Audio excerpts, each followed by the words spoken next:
আসসালামু আলাইকুম রহমতুল্লাহ। মনে আছে একবার বলেছিলাম যে অধিকাংশ মানুষ যে বয়সে মারা যায়, পরিবাররা তখন তাদের কাছ থেকে নেওয়ার মতো আর কিছুই থাকে না। এই জন্য তেমন হয়তো গায়ে লাগে না।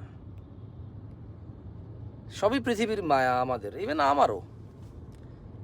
এই যে একজন পাইলট অ্যাক্সিডেন্ট হয়েছেন, আল্লাহ ইয়ারহামহু। আমি জানি না ভদ্রলোকের জীবন যাপন বিচরণ কেমন ছিল, তবে আমি দেখছি অনেকেই পোস্ট করেছে, খুব ভালো পজিটিভ পোস্ট করেছে। আল্লাহ ওনার প্রতি দয়া করুন। একটা মজার কথা কি জানেন? বাবা মাদের বলি, আপনার বাচ্চা কোন টিচারের কাছে পড়তে যায়, কোন বন্ধুদের সাথে থাকে, সবই কিন্তু আপনি খেয়াল রাখা উচিত। আপনি খুবই ভালো কাজ করেন এটা রেখে।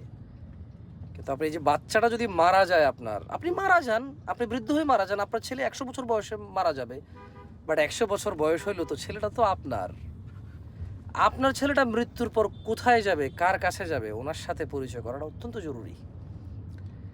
এবং আপনার ছেলে মেয়ে যার কাছে যাবে, ওনার সাথে আপনার সম্পর্কটা খুব ভালো থাকা জরুরি।